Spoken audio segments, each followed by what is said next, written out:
My girlfriend told me she was pregnant, so I had arranged to move all her stuff out behind her back. If you only read the title, I know I probably sound like a monster. Cold, calculated, heartless, but the truth is, I didn't want revenge. Not at first. I just wanted answers. Closure, a way to make sense of something that shattered every ounce of trust I had in the person I loved most. But if you've ever been betrayed, not just lied to, but gutted, blindsided, ripped open by someone who swore they'd never hurt you, you might understand why I did what I did. Why I chose to walk the quiet path of devastation instead of blowing it all up in a rage. Why I kept smiling when everything inside me was screaming.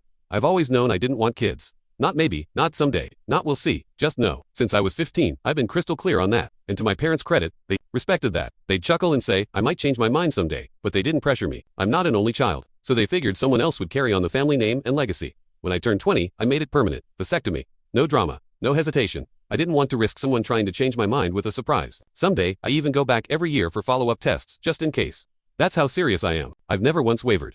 Then, at 22, I met Katie. She was magnetic. Funny, the kind of woman who walks into a room and makes everyone look up. She had this energy like she belonged in a movie. And the way she made me feel, like I was the only one in the world that mattered. We clicked. Hard. From the start. I was honest. I told her I didn't want kids. I even told her about the vasectomy though. We'd had a few drinks and I don't know if she really absorbed what I said. Maybe she did and thought I was joking. Or maybe she just thought she could change my mind down the line. I'll never know for sure, but she stayed. A year and a half later, she moved in, and things were good. Better than good. I thought we had something real. We were planning trips.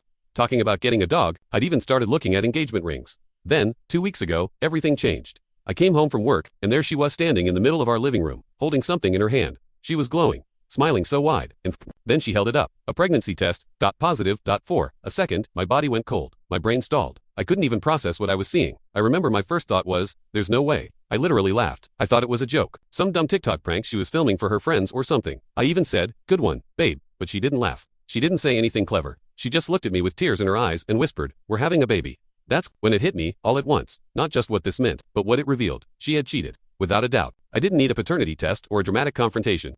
I had science. I had 5 years of clinical records, and I had zero chance of fathering a child. But in that moment, I didn't scream. I didn't blow up. I didn't throw things or call her names or demand answers. Because here's the thing, if I lost it right then, I'd be the bad guy. The cold-hearted man who rejected a miracle. The jerk who couldn't support the woman he loved. She'd cry. Her family would circle around her. Friends would defend her. And me, I'd be the villain of the story. So instead, I smiled. I walked over. I hugged her. I told her it was amazing. And later that night, when she was asleep, I slipped out of bed. Walked into the living room. Sat on the floor in the dark and stared at the wall for a long time. Then I opened my laptop. I booked 5 days off work, sent out a few emails, opened a shared folder titled Contingency. And finally, I sent one text to the only person I could trust with something like this. Carl, I need you. It's bad. Really bad. But I've got a plan. And I'm going to need your help to burn everything down. And that was just the beginning. I wasn't looking for revenge.